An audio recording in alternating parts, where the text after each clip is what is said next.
I think Bryce Young's the best quarterback in his 2023 NFL draft class. I'll tell you why right here on Locked On Panthers. You are Locked On Panthers, your daily Carolina Panthers podcast. Part of the Locked On Podcast Network. Your team every day.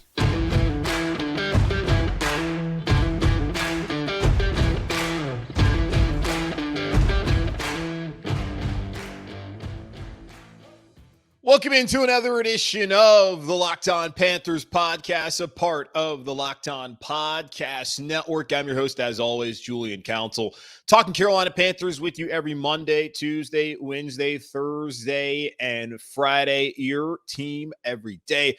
That's our motto here on the Locked On Podcast Network. Subscribe or follow for free on YouTube or wherever you listen to your favorite podcast. And be sure to follow me, Julian Council, on Twitter at Julian Council. We're typically on Fridays, but not today. I answer your weekly Friday mailbag questions. So to get your questions in for the next weekly Friday mailbag right here on Locked On Panthers, either at me or DM me over on Twitter at Julian Council. The Carolina Panthers traveling band decided to head from Columbus, Ohio, down to Tuscaloosa, Alabama to check out Bryce Young at his pro day. And I told y'all on yesterday's show that, okay, David and Nicole Tepper, they were there in Columbus, Ohio. Scott Bitter was there. Dan Morgan was there. Thomas Brown was there. Frank Reich was there.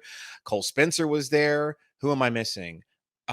Jim Caldwell. There's 11 people in the Carolina Panthers traveling party, and I have no problem with that at all. If anything, they should try to have as many people and opinions as possible having conversations about who should be the next franchise quarterback, because they have to get this right. The Carolina Panthers cannot be in the quarterback wilderness for the next 5+ years. They can't do it again. They need to figure it out and get the right guy. So I have no problem with this amount of people traveling to Columbus and then traveling to Tuscaloosa to check out Bryce Young. And I don't know how many are going to go to see Will Levis on Friday, maybe the same amount. And then next week, Anthony Richardson at Florida. I don't care. Get as many thoughts and opinions of these quarterbacks as possible from the people within that organization, and then figure out whose matters the most and what opinion is the one that you really want to go with and what quarterback do you want here in Carolina. So I don't have a problem with an 11, 12-person brain trust traveling across America to go check out these quarterbacks. That's what the Panthers should be doing, their due diligence. Now, I told y'all also, don't make too much of the interaction afterwards with CJ Stroud and the Panthers brass. I know Josh McCown talked about playing a game of horse, and people are saying, oh, he said when you live in Charlotte or when you come to visit. I don't know what it was, but basically he's like, hey, next time I see you, let's go check out a court. Let's go play horse. Maybe he did say when you come live in Charlotte. I don't think Josh McCown gave away the Carolina Panthers' plans of who they're going to take a quarterback in that little snippet.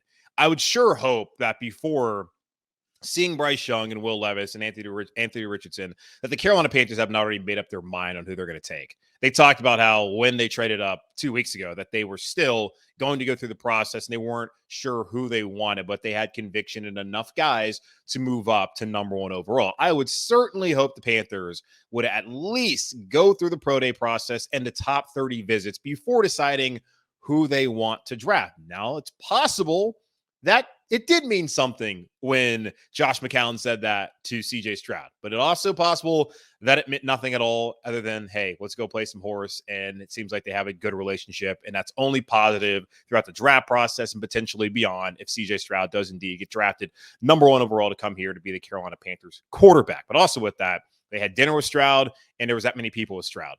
So it did not mean that Stroud was going to be the pick. They also had dinner with Bryce Young Wednesday evening after hanging out with CJ Stroud on Wednesday for his pro day. And Nicole Tepper was photoed hugging Bryce Young right before his pro day on Thursday, being like, good luck, honey. Hope you crush it. Let's not make too much out of what we see with these pro days and how many people are traveling to one school and who's not traveling to another school. Apparently, Josh McCown is not going to be there in Lexington on Friday. I don't know if he's going to be there next week again at Florida with Anthony Richardson. I don't think you should get too caught up in any of that because you're going to drive yourself insane. We still have 5 weeks left to go. But what I saw from Bryce Young at his pro day, it's not like anything excited me. It's not like anything really impressed me. It's the Bryce Young that I've seen throughout his 2 years as a starting quarterback at Alabama. The same thing with CJ Stroud. It's the same thing I've seen in his 2 years as a starting quarterback at Ohio State. they're good players. They're the top two quarterbacks in my mind in this draft class. Now, for me, I think that Bryce Young is the better player.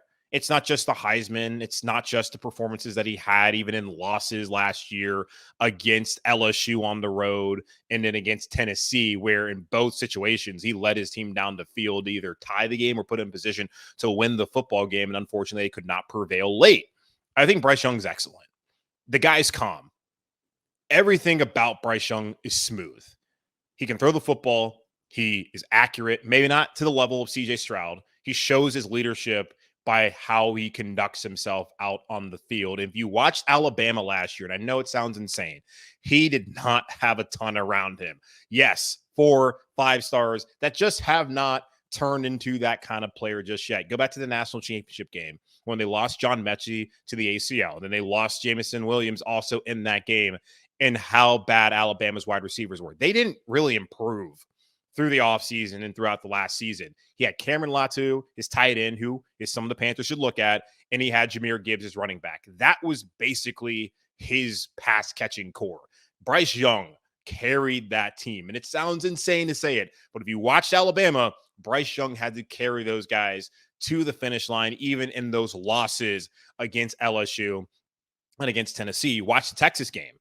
As poorly officiated as it was in that weird situation in the end zone where it looked like it should have been the safety, Bryce Young's the reason they won that game. Yes, Quinn Ewers getting injured also aided Alabama, but Bryce Young was Alabama last year, and he has been the last 2 years in that offense. He was tremendous. And they talk about just how smart he is. Nick Saban talked about how he's as prepared as the coaches. And Daniel Jeremiah really gave some great tidbits and anecdotes throughout the broadcast on NFL Plus, once again, paywalled for whatever reason, and saying how on Tuesdays, typically when the team would get the game plan, but Bryce Young would already have it on Monday. He would already have digested it and offered suggestions leading up to that weekend's game by Tuesday morning. He already knew what he wanted to do. When you watch him maneuver in the pocket and his creativity within the pocket and being able to play off script, some of the things that we wonder about CJ Stroud until we saw him do it against Georgia, Bryce Young did that consistently his past 2 years at Alabama.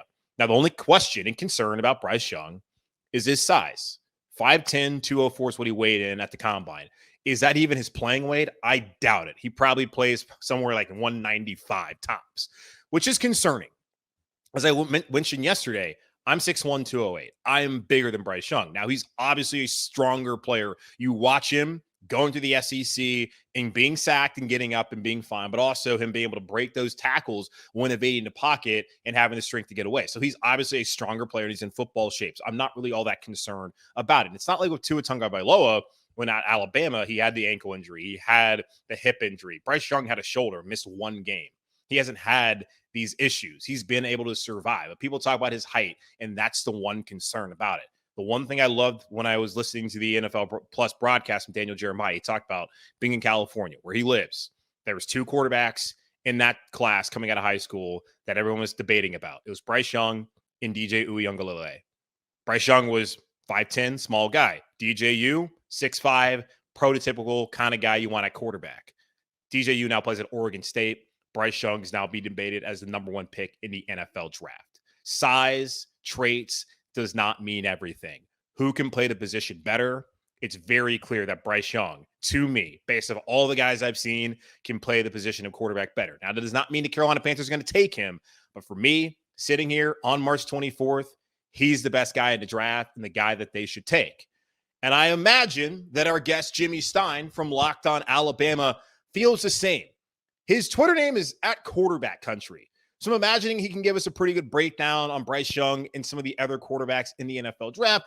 But I really want to focus in on what makes Bryce Young special and why he could and should be the number 1 pick in the NFL draft coming up here in 5 weeks' time.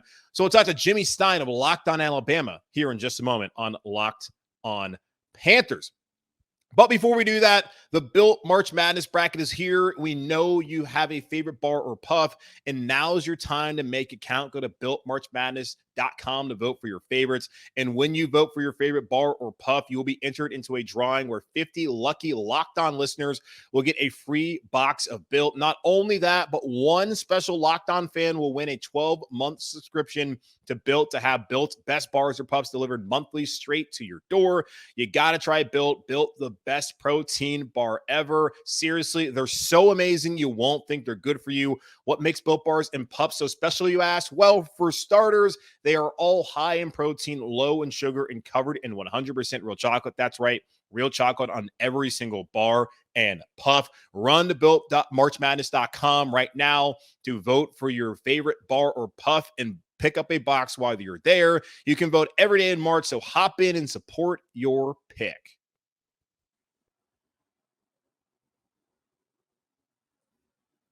All right, back here on Locked On Panthers, and as promised, Jimmy Stein at QB_country on Twitter, one of the hosts of Locked On Alabama, here to talk about Bryce Young. Jimmy, how you doing, man? Doing great. It's a real busy time of the year covering Alabama sports. You would think when it's not football season, it wouldn't be so busy, but it's hugely busy. Spring practice just started, the pro day, which everyone was interested in. The basketball team has made it to the Sweet 16. So we're busy. And then to say nothing of the little baseball, softball, and gymnastics going on. So pretty busy. Yeah, you only have a softball program that's annually competing for national championships, it feels like, and the baseball program's not half bad. So not bad time to be an Alabama Crimson Tide fan or anyone who covers the University of Alabama athletics. So let's kind of condense it and let's focus on the football side of it, in particular the draft and Bryce Young, the Heisman Trophy winner in 2021. I told you before coming on here doing the interview that I'm a big Bryce Young fan. He's the guy who I think the Carolina Panthers should pick, at least right now. It could change over the next couple of weeks, but for me, I don't know if I'm going to change off of that. Just tell me, what makes Bryce Young so special that a team like the Carolina Panthers would be even considering him with the number one overall pick in the NFL draft? Well, you have to know a guy at his size. He's such an outlier to be the number one pick, not just only over 5'10" and 204 manufactured pounds, as I heard it recently. He's a small guy, so he has to be special to be considered the number one pick in the NFL draft at his size. But really, there's so many traits, and I love talking about them all. But always start with this, Julian. He's got that undefinable it. Yeah, the charisma. He showed up that way. This is nothing that developed at Alabama. Bryce Young showed up at Alabama a star. He has carried himself like a star the whole time, even in the one season that he was Mac Jones' backup. He has just been he just has that it factor. The kids love him. You would think in a situation, this is another interesting thing about Bryce. If you think about it, Julian, he's the very first self-made multi-millionaire college quarterback. Yeah. He's the first to ever do that. Now, there'll be a lot of others come along, but Bryce is the first. And you would think that would generate a ton of jealousy or locker room issues where the quarterback is making millions of dollars and other players aren't making anything at all or barely anything at all. But Bryce would actually be the most popular player in the locker room. He's extremely popular on the team with the players and the coaches. Everybody loves Bryce. And I think that's amazing when you consider that financially what he's accomplished at Alabama, becoming the first of his kind. Again, a self-made multi-millionaire. That happened when he was in college. When Bryce signed with Alabama, there was no legal NIL. So he didn't sign with Alabama wealthy. He became that way during his Heisman season and this past season. So I would start with what makes Bryce special is just the undefinable it. He's got it, whatever it is, and however you define it, he's got it. Everybody likes Bryce, from the head coach to the 85th player on the roster to the fans to probably the guy who cleans the building. Everybody loves Bryce Young. Yeah, it's interesting, too, because you bring up the NIL factor. He was all over the Dr. Pepper commercials this past season, but it was before that Heisman Trophy winning season in 2021 where he signed a massive NIL deal. And folks are like, how is that even possible? This guy's barely even played. Goes on to be the Heisman Trophy winner 4 months later. So clearly, whoever was giving them those endorsement deals understood the pony, for a lack of a better term, that they were betting on, because Bryce Young was that dude that year. Now, let's talk about the traits. Like, what are the traits that Bryce Young has? So we always focus on, height and weight, and that's one of the things people look at. A guy like C.J. Stroud and Will Levis and Anthony Richardson, the other top quarterback prospects, and they see that as far as like just the size and the height of them, but what are the traits that Bryce Young has that make him special in a top quarterback prospect? Well, I think what makes him special for the next level for the NFL is two things that I think are vitally important when it comes to NFL quarterbacks are third down and the 2-minute offense.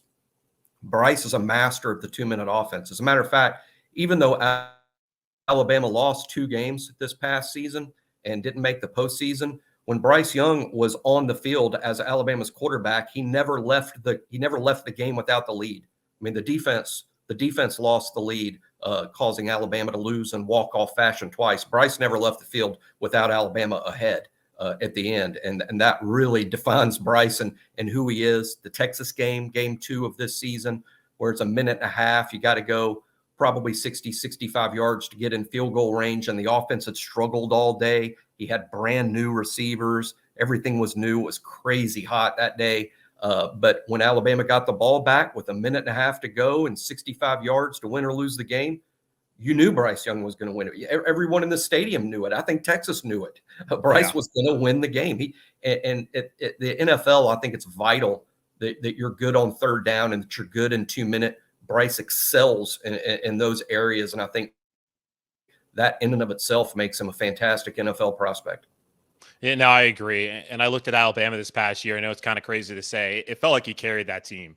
The year before, we had John Mechie, who's, of course, going through a battle of cancer. I think the last time it was actually some good news there. But John Mechie was outstanding, 1,000-yard receiver multiple times at Alabama. Then Jamison Williams was outstanding as well during that season where they lost to Georgia in a national championship. Then you go to last year. You look at it, I mean, Jahmyr Gibbs, a Georgia Tech transfer, was one of his top receivers. I think he might have been statistically his top receiver of the year. And then Cameron Latu, the tight end, he was fantastic. But you never really saw some of the receivers, especially the guys that transferred in, like Jermaine Burton, who kind of had a rough pro day. If we saw today, like the deep balls, that was Burton on those. So people got a little bit of a glimpse of what Bryce Young was dealing with this past season. But Burton never really stepped up. The Louisville transfer kind of was injured, and then JoJo Earl was okay, but he didn't have that much around him. I get it. It's Bama. They're 4 and 5 stars. No one's going to weep for Bryce Young, but he carried him. And you're so right, because that Tennessee game, he had them down there for the game-winning field goal, which ended up not working out. Tennessee wins that game. LSU, he gets them to overtime. Texas, Bama was awful that day. The 15 penalties. I mean, Will Anderson probably had one of the worst games he's had as an Alabama Crimson Tide player, but yet Bryce Young found a way, and that's why I love him so much. Like, can you just go into more detail of just like kind of what Bryce Young had to do to basically get Bama to even winning 11 games and being Sugar Bowl champions? He really had to do it all on offense. It was a very odd year for Alabama offensively based on how they had been in previous seasons. You went from a situation where while Mac Jones was there, Alabama had Devontae Smith, Henry Ruggs, Jerry Jeudy, and Jalen Waddle all at once. All at once. Absurd. And then they all cycle out. And while Alabama has done pretty well in recruiting, even when you sign the top players in the country, they're not always going to pan out. I think it was a real transitional year for Alabama at wide receiver, where the most gifted kids in the room were true freshmen. And then you had a couple of older kids that were okay. I mean, you mentioned Jermaine Burton. He's okay. Ja'Cory Brooks is okay. But Bryce really had to do it on his own. The run game was pretty spectacular in terms of making the big play. But Jahmyr Gibbs, who may be the second running back taken in this draft, Jahmyr Gibbs is real special as a receiver, but he's not a real special back in terms of keeping the chains moving. I think one thing about Jahmyr is, he can have, 9 runs in a row of 4 yards or less, and then the 10th run is a 70-yard touchdown, and his average looks spectacular, but it's not the type of running back that just keeps the chains moving. And that way, it was really on Bryce. And then he hurt his shoulder, and it was a significant injury. I don't think it's specifically related to his size or durability. He had sprained his AC joint. He was trying to get out of bounds with the ball to stop the clock and extended his arm and landed funny on the ground with his arm extended holding the ball and sprained his AC joint. That was against Arkansas. He had to leave that game, and then he couldn't play the next week. Yeah, so he missed, so he missed 1.5 games. That's exactly right. He came back the following week for Tennessee, and the offense scored 50 points and nearly won in a difficult situation in Knoxville. Amazing that Bryce could score 50 points particularly when you consider, Julian, he didn't even practice with the team that week. He had no practice at all. Just went out there on Saturday and scored 50 against Tennessee. That's Bryce Young. And so much of what Alabama accomplished on offense, they were the fourth highest scoring offense, but really only Bryce as an offensive skill player was an exceptional player. Gibbs is an exceptional receiver out of the backfield. But beyond that, Alabama didn't have much beyond Bryce and still came within 2 plays short of getting to the playoff again. And really those plays that Alabama was short on was really more the defense than Bryce and the offense. Yeah, I know people are probably rolling their eyes hearing that Alabama did not have much, but if you actually paid attention and really looked closely and watched Bama this past year, it really wasn't. It was like you mentioned, it was Bryce and Jahmyr Gibbs kind of running the whole show all season long. And I love Gibbs, probably going to be translating as a third down back more so once he gets to the NFL, but he's a tremendous player. Liked him at Georgia Tech and was happy to see him have success at Bama this past year. But the main question that people have about Bryce Young is his size and stature. Now, he weighed in at 204. He's 5'10".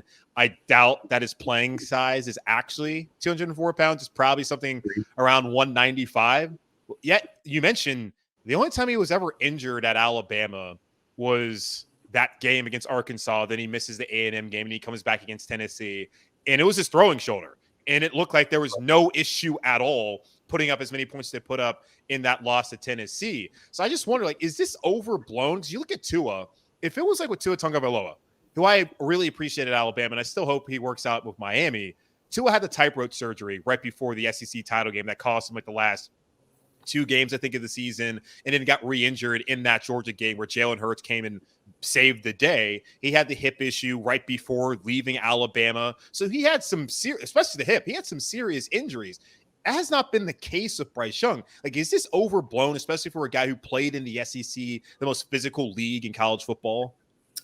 It is and it isn't. I'll tell you what is overblown, specifically as to Bryce. Bryce did not miss any time at Alabama related to his size. Again, the game and a half that he missed was an AC joint sprain that could have happened to anyone, the way that play went down.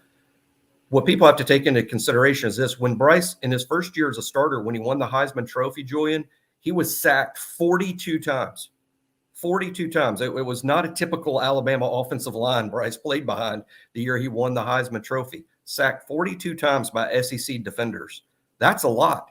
He didn't miss not only did he not miss a game, he didn't miss a single snap, even though he was sacked 42 times. So this is a pretty durable guy. He was sacked over 20 times. The offensive line was much improved this past season. He was, quote, only sacked around 20 times his junior season. That's a lot for Alabama. That is a lot for Alabama. But Bryce popped up every time other than the AC joint thing, and that wasn't even really a sack. He was just trying to make a play with his feet there. So Bryce has shown no signs at Alabama that durability is an issue. However, let's be honest. I mean, I think everyone at Alabama realizes that no one Bryce's size has ever been a truly successful quarterback in the NFL. Yeah, I think it's legit concerns about his size and whether he can take the hits. But again, we're pretty proud, not just at Alabama, of what he faces on the practice field, but in the SEC. Every year, there are more players drafted out of the SEC than any other conference. Who do we think Bryce is going to be playing against in the NFL? These same guys he's been playing against these past 2 years. The SEC is also not known for having small, shorter, slow players. I think Bryce has proven that he can play at this level by his production in the SEC the last 2 years. He's going to be playing largely against these same guys that are similarly sized, sure, better players, more polished, professional players. But the SEC, like I said, it's not particularly known for having short, slow guys. Yeah, no, and that's true. I think he proved himself at Alabama, I really feel.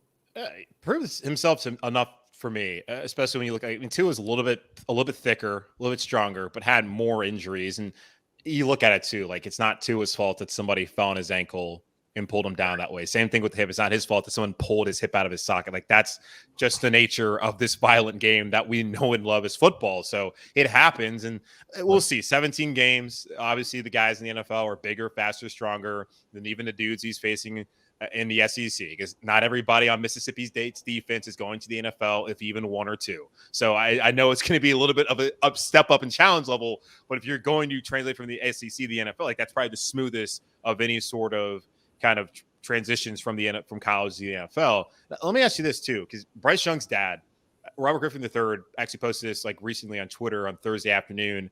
A kind of a conversation that he had with Bryce Young, both of them, of course, Heisman Trophy winners. But Bryce Young's dad is a psychologist. And Bryce talked about just kind of the relationship that he had with him. And everything I ever hear about Bryce Young is how prepared he is, how calm he is. And he's a Southern California kid. So it's not really that surprising that he has a calm demeanor, because that's what you think of when you think about some guys from California, that whole Cali cool. How do you think that's helped him as far as having a father with that kind of background be able to play the position of quarterback and be able to maintain and handle the pressure situations of playing in the SEC at Alabama? I think his remarkable poise. He's just a remarkably poised player and a remarkably poised kid, very mature.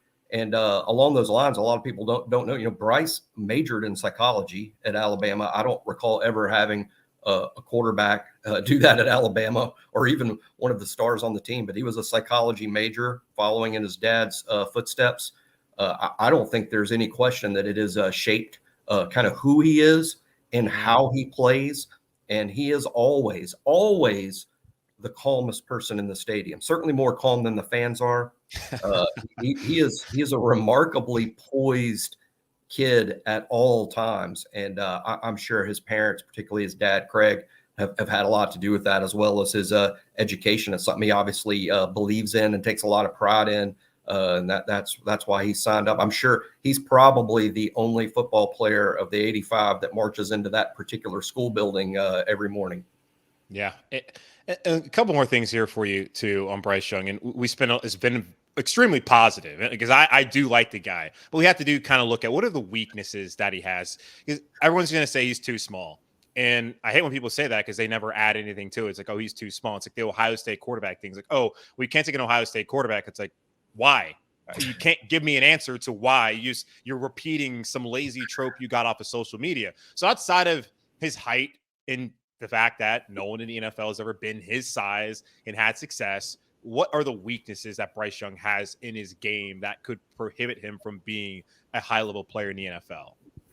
I think sometimes he can be inaccurate on the deep ball. We saw a little bit today in pro day, not terrible, but he can be inaccurate with the deep ball. It seems like both seasons that he was the starter at Alabama, it took a couple of games for him to develop chemistry with the wide receivers. For instance, in September of his Heisman season, there weren't a lot of deep ball connections between him and, star receivers, even like Jamison Williams and John Mechie that you mentioned earlier. It kind of took a while for it to get going. Then once it got going, he hardly ever missed.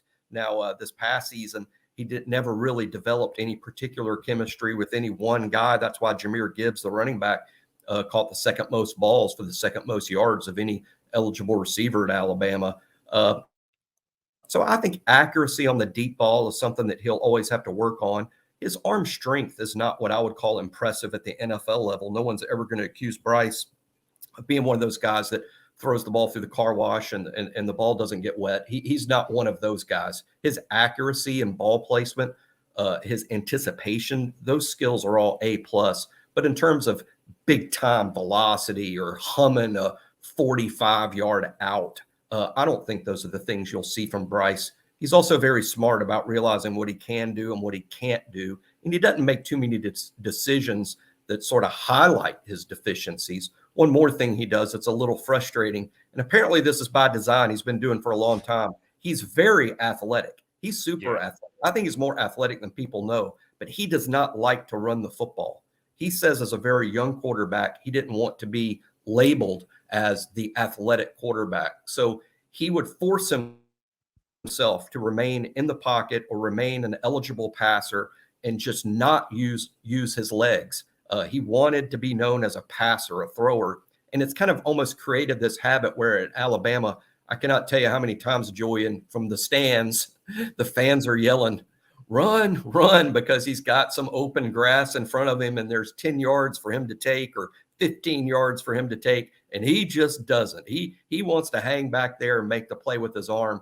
and he kind of gives up a few plays that he could have made with his legs. That's a little frustrating, but it's something he's kind of drilled into his head. I don't know whether it's a bad habit now or if he's actually smart trying to save himself from the big hits, but he doesn't run as much as he could or should because he really is a remarkable athlete with his feet. Yeah, it could be twofold. I mean, it's obviously probably trying to protect his body, but also the fact that, I mean, it's kind of a good trait instead of putting your head down, but keeping your head up and trying to find the play. And you go back to his Heisman Trophy speech, he did, I think, mention just like, the challenges of being a black quarterback. And I think that probably got into his head. That's probably why he does not want to be labeled as a runner, especially at his size, to where maybe we're not talking about him as a player who could be taken number 1 overall had he had more of a, I don't know, a background of being known as a running quarterback along with the guy who can win from the pocket. Last one for you. You look at Bama the last couple of years. They're starting to become a quarterback factory. You had Jalen Hurts. I know he played his last year at Oklahoma. He has an Alabama degree. I'm always going to look at him as an Alabama guy than an Oklahoma guy. You have Jalen Hurts. You got Mac Jones in that one season where they go win a national championship. And it's honestly funny because, like, of the guys they've had, that's Mac Jones is the one who won a national championship. And Tua as well. You got Tua Tagovailoa, who's been awesome. And then you have Bryce Young. Hurts blew up this past year.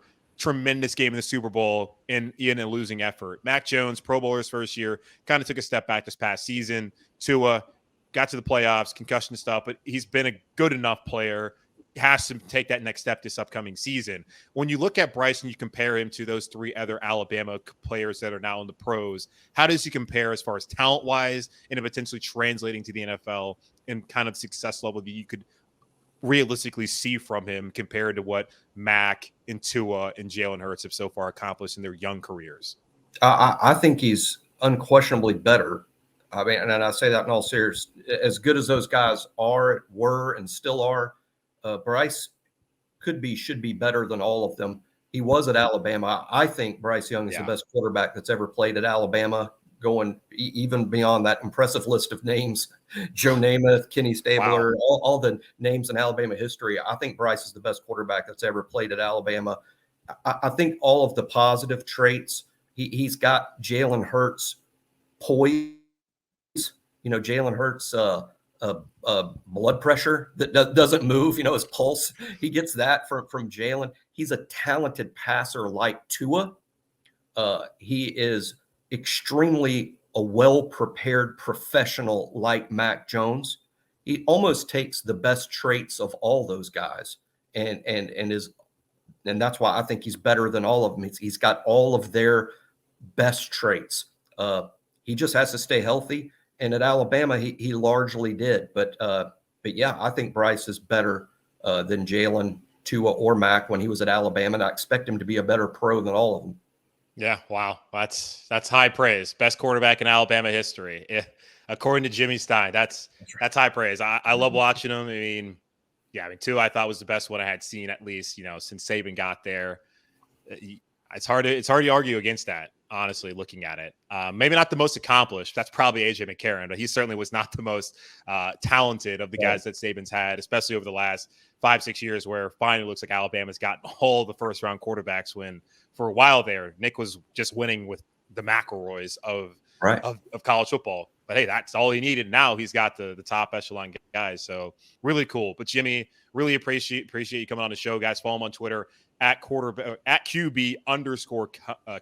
So at QB_country on Twitter. Jimmy Stein, he is the host of Locked On Alabama, one of the hosts. He also does some radio down there in Tuscaloosa. Is it Tide 99.1? Is that still the FN station you got down there? That's one of the state. I'm on that show every Thursday at 2:00, 99.5 in Mobile, and then the podcast, the Locked On Bama podcast with Luke Robinson, and also work for On3 Sports at BamaInsider.com. Yeah, there we go. Check him out. Jimmy does a great job. Great breakdown of Bryce Young. And I know it's probably been some of the Bryce Young love fest, but y'all know how I feel about Bryce Young. And he's a Bama guy. So what were you expecting? But a lot of good stuff on the strengths and weaknesses and what makes Bryce Young one of the top quarterback prospects in the NFL draft. We'll take a quick pause and come right back here and wrap up the show here on Locked On Panthers. The tournament is heating up, and there's no better place to get in on the action than FanDuel, America's #1 sportsbook. That's because right now, FanDuel is giving new customers a no-sweat first bet up to $1,000. That's up to $1,000 back in bonus bets if your first bet doesn't win. Just go to FanDuel.com/lockedon and sign up today to claim your no-sweat first bet. Then you can wager on everything from the money line to point spreads to which team will be cutting down the net, all on an app that's safe, secure, and super easy to use. So don't miss your shot at a no-sweat first bet up to $1,000 when you join FanDuel today. Just go to FanDuel.com/lockedon to sign up. Make every moment more with FanDuel.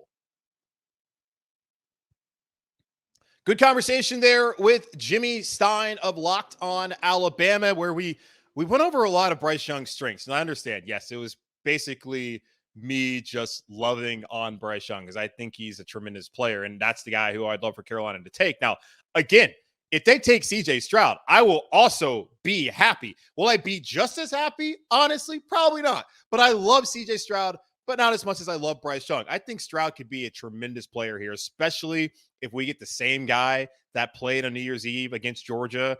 That dude was awesome. And that's the dude I would love to have here in Carolina. I would also love to have Bryce Young here in Carolina. Will Levis, Anthony Richardson, I'll accept it. I'll root for them. And I'll just say it's a crapshoot, and we'll see what happens. And even with Bryce Young and CJ Stroud, the presumptive top two quarterbacks, it's still a crapshoot. We have no idea how it's going to work out. There's probably less questions with Stroud than there are with Young because of Young's size. And as Jimmy brought up, the fact that he doesn't have the greatest of deep ball accuracy. And we certainly saw that in the pro day. And also he does not have that pure talent as far as his arm goes, his arm strength goes. But like CJ Stroud, like natural throw of the ball, calm guy, just like Bryce. They're both from California. They grew up together. I mean, they grew up in the same area. They've been working out together. They're good friends. They're going to be rooting for each other. So Stroud, I'll take him too, man, because it's not like he didn't come from a program where there's a ton of expectations as well, and you got to go out there and make things happen. I just, when I watched Bama last year, it was just more impressive in a way because Bryce Young was having to carry that offense. And again, I encourage you, for anyone rolling their eyes being like, oh, that's BS, Bama always had the best play.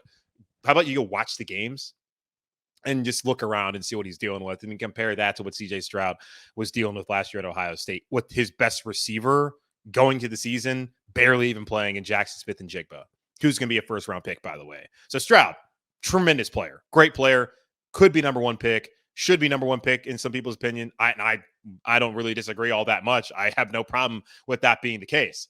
I just think Bryce Young last year was a little bit more impressive just based off of what he had to do to even put Alabama in those situations to win at Texas, to be able to go to overtime at LSU, to be in position to beat Tennessee in a ruckus environment in Knoxville on that Saturday afternoon. Fantastic player, but there are questions. And I do have my concerns too about, the weight and what he's actually going to play at. Because he's shorter than me and he's lighter than me in terms of pounds. And he's going to, of course, be stronger because he trains for football, and I don't train for football. I might go work out, but I don't have the same kind of regimen that Bryce Young or any of these athletes have. So I like Bryce. There are concerns, reasonable, valid concerns about him. But Jimmy said, best quarterback in Alabama history. And if that's the case, it's hard for me to think that guy can fail at the NFL. There's reasons why he would fail, but I don't know if he will fail. But we'll find out down the road, whether it's here in Carolina or somewhere else in the NFL. All right, it's going to wrap up this edition of the Locked On Panthers podcast, a part of the Locked On Podcast Network. Subscribe or follow for free on YouTube or wherever you listen to your favorite podcasts.